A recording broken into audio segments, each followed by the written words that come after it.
Gimana sih? Gimana sih sebenarnya ini perjalanan panjang ya, perjalanan panjang. Mima memang apa ya, memang sebenarnya kita juga baru tahu mungkin beberapa tahun belakangan kali ya. Cuma memang kita mengalami banyak kebingungan sih semenjak Mima kayaknya umur 12 tahun ya waktu itu ya. Udah mulai sering sesak napas, sakit perut, kita taunya itu. Jadi kita pikir, oh asma apa ya, atau gastro apa ya gitu. Jadi lama-lama kita baru tahu bahwa oh itu kayaknya serangan panik.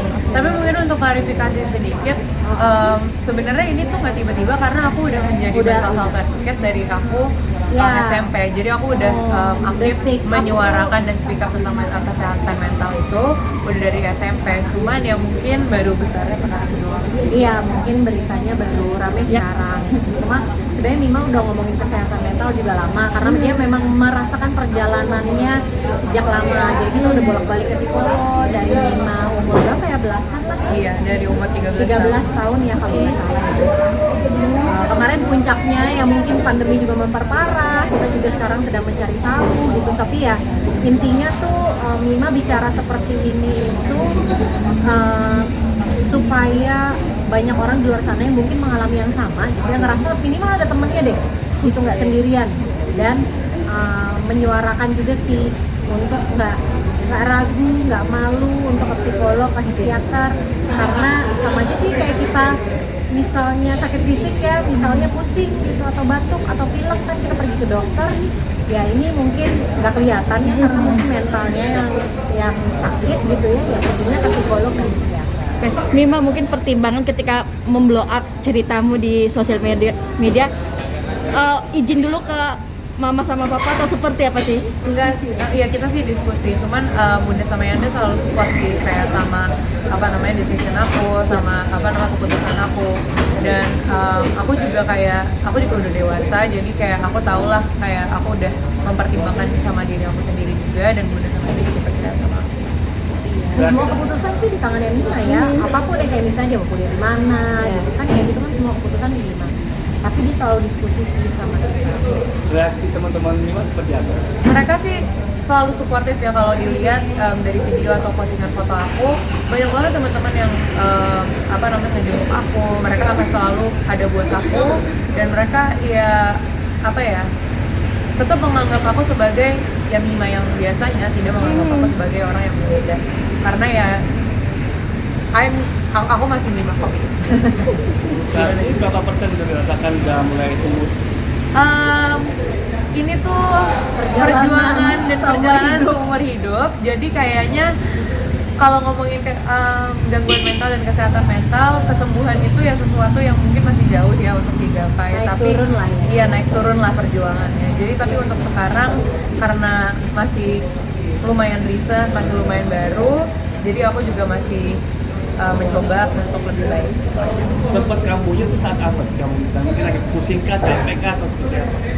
Biasanya berat di dada, biasa sesak nafas, kadang kayak banyak overthinking, ada juga yang namanya dissociation, di mana aku ngerasa kalau misalkan aku nggak ngerasa present, aku nggak ngerasa kayak ada gitu loh di waktu sekarang gitu, jadi kayak ngambang aja gitu. Cuman itu aja sih sebenarnya. Tapi biasanya apa Mima yang kamu lakukan di saat kamu itu yang bikin kamu happy apa ya? Aku biasanya cukup ditemenin sama orang-orang yang aku sayang, udah ngebuat aku tenang sih gitu aja. Kamu sebagai orang tua gimana mendampingi putrimu yang tengah berjuang ya, ibarat kata ya? Itu perjalanan panjang juga sih, makanya aku juga rajin ngomongin ini ya di sosial media, karena memang buat kita orang tua sulit memahami, karena anaknya sendiri, Mima sendiri mengungkapkan perasaannya tuh apa ya, susah gitu kan ya.